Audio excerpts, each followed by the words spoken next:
Hello everyone, कैसे हैं आप सब। आई होप आप अच्छे होंगे और अपने घर में सुरक्षित होंगे। तो आज हम बात करने वाले हैं मौलिक अधिकार के अधिकार फर्स्ट में समानता के अधिकार का। इससे पहले मैंने वीडियो फर्स्ट में मौलिक अधिकार के बारे में अच्छे से समझा दिया है कि मौलिक अधिकार क्या होते हैं, संविधान के कौन से पार्ट्स में हैं, इसका वर्णन, और भारतीयों को कौन से मौलिक अधिकार हैं, विदेशी लोगों को कौन कौन से मौलिक अधिकार हैं। उसमें मैंने मौलिक अधिकार को अच्छे से डीपली एनालाइज किया, तो प्लीज़ उस वीडियो को वॉच करिएगा। उसके बाद आज हम मौलिक अधिकार के पार्ट 2 में, सीरीज़ 2 में समानता के अधिकार का वर्णन करने वाले हैं। तो समानता के अधिकार से समझते क्या है। पहले तो समानता से हम क्या समझते हैं कि समाज के अंदर असमानता को मिटाना, समाज के अंदर किसी भी क्षेत्र में असमानता को मिटाना। और जब हर किसी भी क्षेत्र में असमानता रहेगी तो क्या होगा, इससे व्यक्ति का विकास रुक जाएगा, इससे व्यक्ति का विकास रुक जाएगा। तो व्यक्ति के विकास के लिए समानता का अधिकार बहुत ज़्यादा ज़रूरी है। ठीक है, भारतीय नागरिक हर क्षेत्र में समान रहे, ये हमें बताता है समानता का अधिकार। कौन बताता है? समानता का अधिकार। ठीक है, इसके विकास में किसी भी तरह की बाधा न उत्पन्न हो। बाधा का मतलब है किसी भी तरह का भेदभाव ना किया जाए, ना तो उसको धर्म के आधार पर भेदभाव किया जाए, ना तो उसके जाति के आधार पर भेदभाव किया जाए, ना जन्म स्थान के आधार पर, ना ही लिंग के आधार पर। अगर इन आधारों पर भेदभाव किया जाता है तो व्यक्ति का विकास रुक जाता है और व्यक्ति के साथ साथ हमारा जो समाज है वो असमान बन जाता है।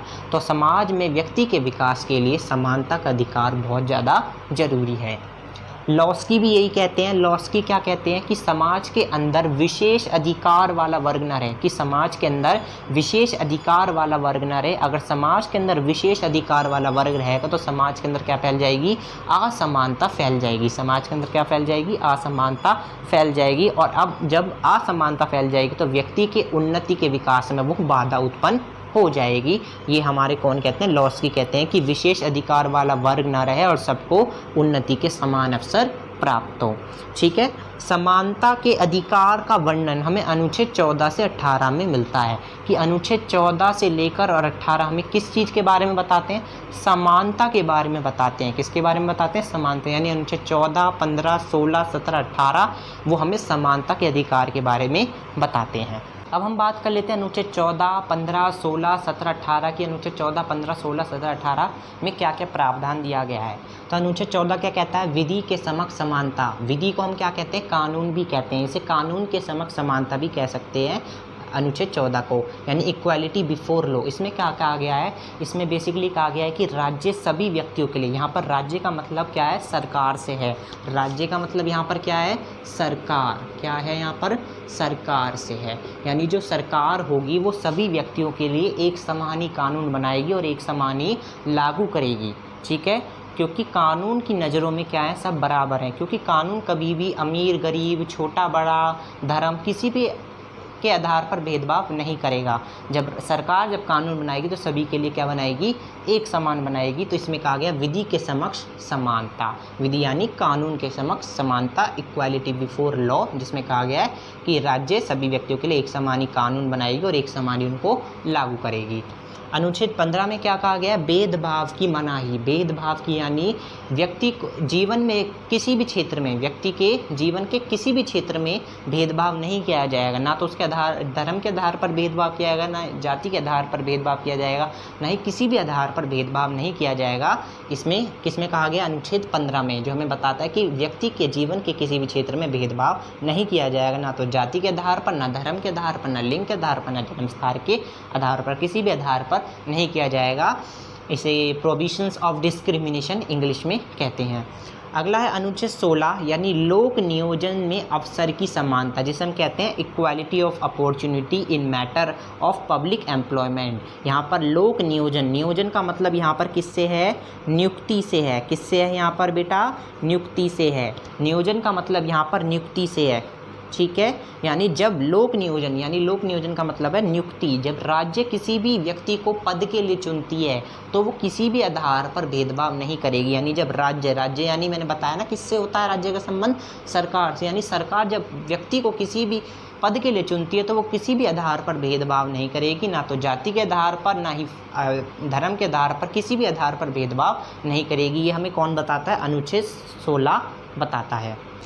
तो अब हम बात कर लेते हैं अनुच्छेद 17 की छुआछूत की समाप्ति, जिसमें हम बात करेंगे इसमें क्या कहा गया है, छुआछूत को समाप्त किया गया है। इसे अस्पृश्यता का अंत भी कहते हैं, यानी अबोलिशंस ऑफ अनटचेबिलिटी। इसमें बेसिकली क्या कहा गया अनुच्छेद 17 में कि हम किसी भी व्यक्ति के साथ अछूतों जैसा व्यवहार करते हैं तो ये क्या है, एक कानूनी अपराध है। क्या है, एक कानूनी अपराध है कि हम किसी भी व्यक्ति के साथ अछूतों जैसा व्यवहार नहीं कर सकते। और जिन व्यक्तियों को इस कानून के अंदर यानी अनुच्छेद 17 के अंतर्गत दंड दिया जा चुका है, ना तो वो व्यक्ति संसद का चुनाव लड़ सकता और ना ही वो व्यक्ति राज्य की विधानमंडल का चुनाव लड़ सकता। यानी इस कानून इस अनुच्छेद के अंदर व्यवस्था की गई है कि जिस व्यक्ति को इस कानून के अंदर दंड दिया जा चुका है, ना वो संसद का चुनाव लड़ पाएगा और ना ही वो राज्य की विधानमंडल का चुनाव लड़ सकता।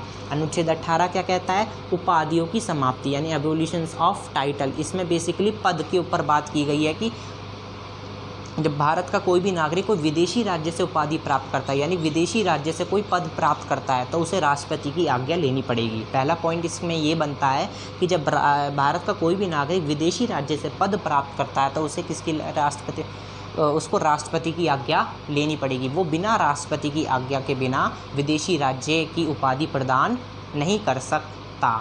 अगला पॉइंट इसमें कहा गया है कि जो भारत सरकार है वो सेना और शिक्षा इन दोनों की उपाधि प्रदान करेगा, यानी सेना और शिक्षा